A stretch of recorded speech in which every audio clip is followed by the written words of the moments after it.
Welcome back, Tribe. I have an episode here where mainstream media is freaking out. Nobody wants to work anymore. They're ditching college and they're starting their own jobs. You guys remember that episode where they're blaming the economy crashing on people starting their own businesses? A historic drop in U.S. college enrollment. U.S. college freshman enrollment is on the decline. Many schools have seen those enrollment declines already. Since the last half of the 20th century, a college degree has been touted as a must-have for a stable and successful career. I did grow up around a lot of people telling me college was the route that you should go. My parents were always hounding me about going to college. All the teachers reminded you about making sure you get good grades so you can pass elementary school, middle school, and go to college. But earning that degree has become less and less attainable. Over the past decade, the average annual cost for a 4-year private college has risen by about 42%. For public universities, it's gone up by about 30%.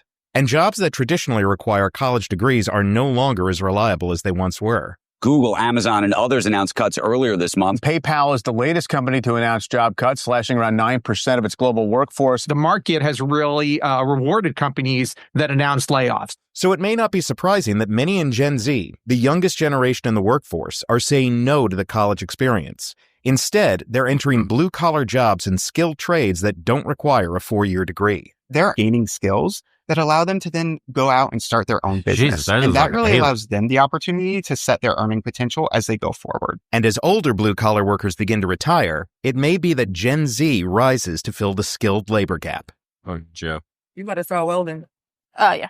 As a teenager, Morgan Bradbury was weighing going to college for either engineering or physical therapy. Cool to see. But it was while she was working on becoming an Eagle Scout that she discovered what would become her new career. They had Oh my God, that just pisses me off to hear. While she's becoming an Eagle Scout, and then the boys lost the Boy Scouts. Do you see? She fell in love with a passion or whatever during her Eagle Scout process. That she got into welding, but boys no longer have a boys only. Boy Scouts. Come on, man. Do you see how they're taking opportunities away? I just had to throw that in there because that was one of the most shock. There's still a Girl Scouts. Girls still have Girl Scouts. That's crazy, man. a welding merit badge there. And I was like, oh, fire, that sounds pretty fun. I just immediately was like mesmerized by the fact that I could have the ability to build things with my own hands and kind of put together the engineering side of my brain and the hands-on side of my brain. I thought it was just instantly something really cool to do. Instead of going to a 4-year college after high school, as she was planning to do, Morgan took a 9-month welding certification course at Universal Technical Institute, a for-profit trade school. The $22,000 price tag for tuition wasn't cheap, but it was also a fraction of what she would have paid for 4 years of university schooling. My experience there was awesome. A lot of what people don't realize is welding isn't just welding. There's a lot more science behind it than I think people think. I was really interested in the metallurgy and how the magnetic field works while you're welding, and I think it's helped me a lot in my job today. Morgan landed a job as a third-class welder with BAE Systems before she had even finished her certification. At 19 years old, she was earning about $57,000 a year. Whoa. Now, 2 years later, she's a second-class welder, working on U.S. Navy ships in Norfolk, Virginia. Currently, I'm working 7:15 in the morning to 4 o'clock in the evening. So every day here looks very different for me, especially because I have certifications in almost every type of welding that we do. You know, it blows me away for every child like this that's doing woman, every young man that took their own destiny into their own hands. What a stark contrast with the Coomer video from before. I just have to say it. Golly, man. There's a saying that people are their own worst enemies, and it really is true. There's a lot of opportunities out there still. They just don't look like what you were promised. The high school to college to job to retirement pipeline is dead. If we talked about the trades a few years ago that were going to be up and coming, the trades have a severe shortage in most parts of the United States. Some places, hard to get a job in the trades. But if you're willing to relocate and move around within the United States, you could land a job, no problem. Here, you're on this boat this day, another boat another day. You might be in the shop. You might be doing 2 or 3 different processes in a day. It's anything from high pressure steam pipes to a stud on the wall. It's just whatever they need for the day. Morgan isn't alone among her peers in choosing a blue-collar career over college. So there are about 2 million fewer students in a traditional 4-year university now than in 2011. And the reasons might not be super surprising. So the total all-in cost for a 4-year public school is about $110,000. Ridiculous. Whereas for a private school, it's about $225,000. Fall undergraduate enrollment was about 1% higher in 2024 than it was in 2019. But vocational school enrollment was up by about 18% over that same time. Tremper says that Gen Z is also responding to a market that is much more in need of skilled labor than it was in the past. For the last 20 years, there's been a decrease. Is there going to be a gentrification of skilled labor jobs? Like, are we going to see Gen Zers all on the construction site? No more amigos and shit like that? Really? I'm not saying that's a bad thing or anything. Mexicans work hard, and I've worked alongside. I own my own remodeling construction company. Believe me, I had a bunch of crews. But what I'm saying is that gentrification, what they did with housing, where certain neighborhoods were run down and they would go buy them all up and then renovate them completely, and the whole area became way too expensive. Could that be happening with skilled labor in the United States as a whole? Are we going back to people taking over these jobs like roofing, landscaping, stucco, carpentry, yada, yada, you name it, whatever it is? What? Framing. Can you imagine seeing chicks or some young Gen Zers or the generation before them or after them? Excuse me. What's younger than Gen Z? Don't know what they're called. Gen Alphas? I don't know what the hell. Imagine those kids, dude, doing that. It's hard to imagine. Because older generation associate them as being like iPad kids, excuse me. And they're addicted to screens and they're addicted to social media and all they want to do is be influencers and all this crazy shit. But that's not every single one of them. And we have a severe shortage in skilled labor. That's also true. It's really, really hard to find a really good contractor these days. It seems like they're all mostly shit. So are they going to gentrify that job? That's especially with the advent of AI, because that's a huge pressure these young kids are seeing. Like a lot of the jobs that would have normally been available to them, companies are going to cut wholesale. Think about it.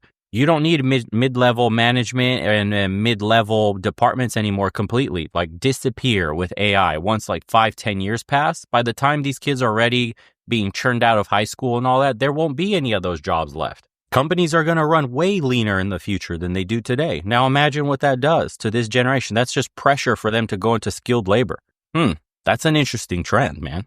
I didn't actually link this together until like right now.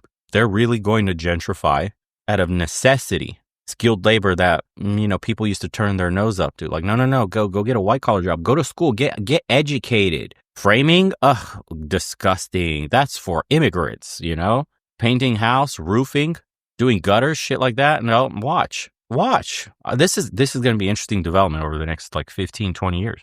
And interest in the trades, specifically around millennials. There was the Great Recession, which caused building to stop for a couple years. Starting in 2020, there's been an increased attention from federal policy about investing in infrastructure. Think of things like the Bipartisan Infrastructure Act. Think about the Science and STEM and CHIPS Act. All things that were really created to invest in the future of American infrastructure.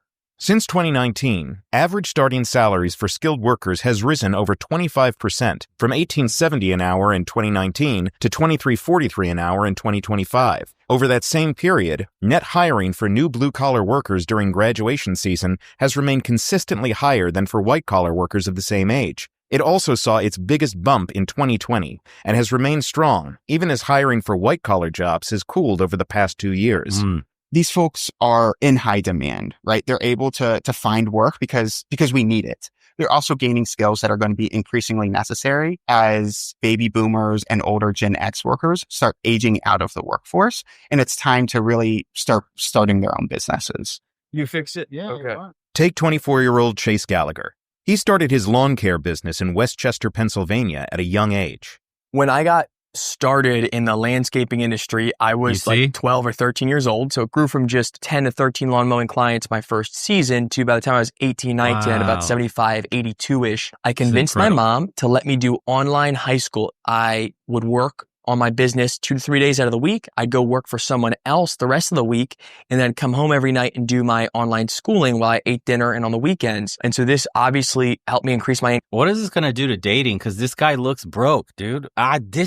Listen, when I was in the contracting business, when I had my own remodeling company, some of these contractors are fucking loaded, bro. Just getting up there on the work site with their little lattes and shit. I remember when we were working on a Starbucks, building one, and the dude showed up. One of the project managers there showed up in a $150,000 fully loaded truck, sipping his latte, and we're just discussing what needs to be done for the day, whatever. So I go talk to my crew, and here's what we got to do today, blah, blah, blah, blah. Because he's working he's like subcontracting multiple teams. And he didn't look like much. Just kind of rough in the hands, big beard, decent shape. Dude he looked like, I don't know, he could have been in a movie and have that traditional like man's man look. But imagine this dude, bro, look at him. He's got a CMG landscaping. We live to create. That's his heart and soul right there. If he's walking around wearing that shit, he just looks like a dude plucks weeds and shit and like trims the hedges. But you would never know this guy's running multiple teams. He's got equipment worth hundreds of thousands of dollars. And his turnover is well over $500,000 a year, if not more. If they're featuring him on this shit, he probably has a $1 million turnover a year. That's crazy, dude. That's something a white collar person will never achieve because you're working for somebody else. Unless you go into like being a doctor or engineer in a very highly sought after field, or a lawyer, and you have to even then be at the very successful one working with like mergers and acquisitions for huge banks, shit like that. Think about this, man. Paving your own way in the world today has never been easier, but also has never been more necessary, especially with the advent of AI and the industry around us crumbling. The old pipeline's dead. Colleges are expensive pieces of paper that don't mean shit. The jobs that they promise you no longer exist here. And a lot of these companies are going to start downsizing, especially with tariff wars and all this crazy economic uncertainty that we have. We got wars that may be starting, that may be ending. It's too much uncertainty. And companies are going to have to deal with that risk the only way they know how. Downsize with AI. I think we're going into an artisanal economy, mom and pop stores. Young dudes like this, young girls like that are going to start their own. They are the business. When I say you got to start your own business, I don't mean you have to have 1 million employees. I mean, your skill is the business. You are yourself. You are a one-person business. And that is very doable if you have skills, if you go to school and teach yourself some skills. Income. And I think by 16, 17, it was around 85 grand in revenue, 100 grand in revenue I was doing that year. And the very next year, my senior year, I think we brought in like 125 total. By the time he graduated from high school, Chase says he had $120,000 in savings. Rather than spend it on college tuition, he decided to invest it in starting his own business. And I just kind of looked at the numbers and said, listen, I'm not going to go stop my business and pay for college. My parents definitely were not in favor. I said, hey guys, if you're not going to pay for college, don't force me to pay for something I don't want to pay for.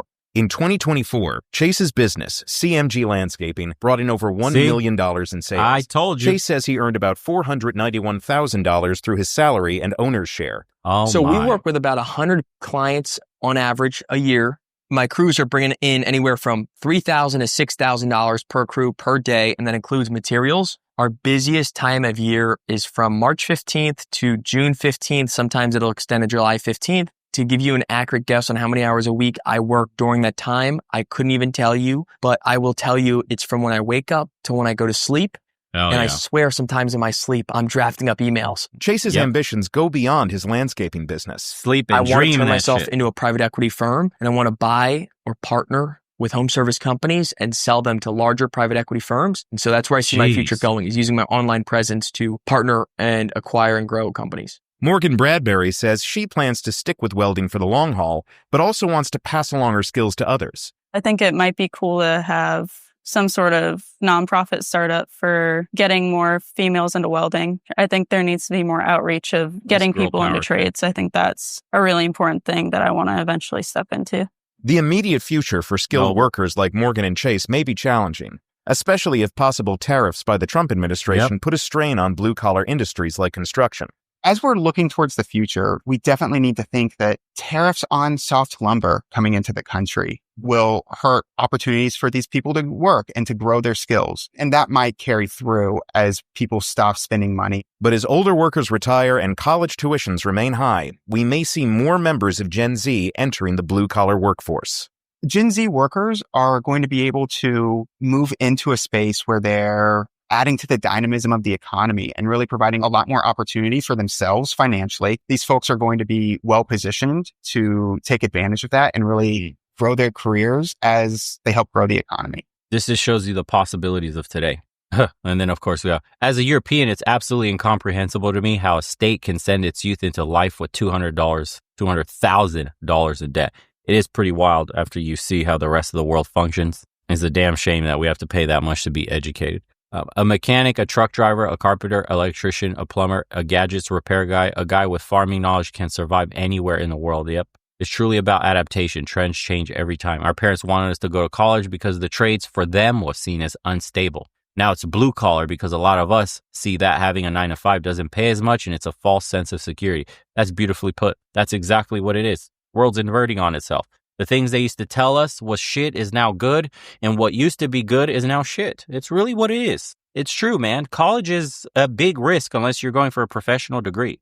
Everything else is a waste. I mean, what could I went to college and I was going to go into econ, and then I had an idea of maybe becoming a dentist or a lawyer. So I was like, fine, econ is the easiest way there. I kind of love economics. I have a business mind anyways. I want to run my own practice one day or hang up my own shingle. So I'm going to go to college. I did. I got in debt.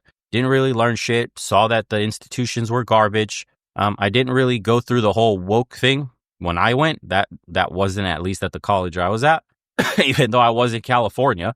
But still, I remember going to class and like, what am I doing here? What's the point of this?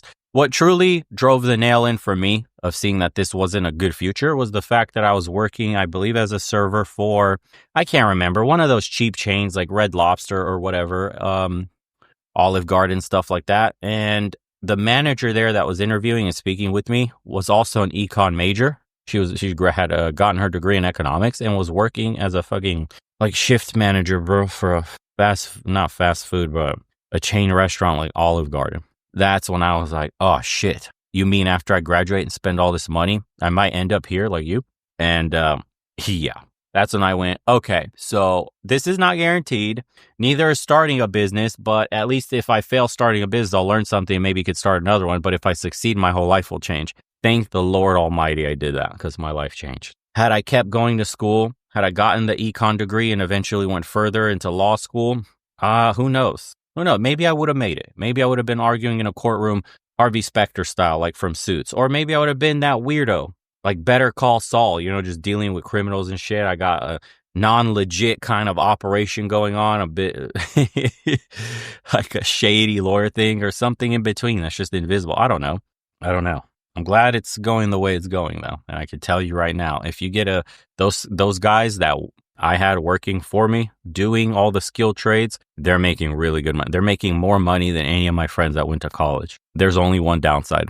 It's hard on your body. That's really it, depending on the trade that you pick. That's the truth. It ain't easy, but you won't be stuck in an office. You'll get to be outside. Every day is different, and you learn something that you could take with you wherever you go in the world. Anyways, thoughts on what you guys thinking, especially on this episode, but the point I made about gentrifying skilled work again, the trades becoming gentrified all over where you see people work, like construction crews will be full of Gen Zers and shit in no time. Like, could you imagine that?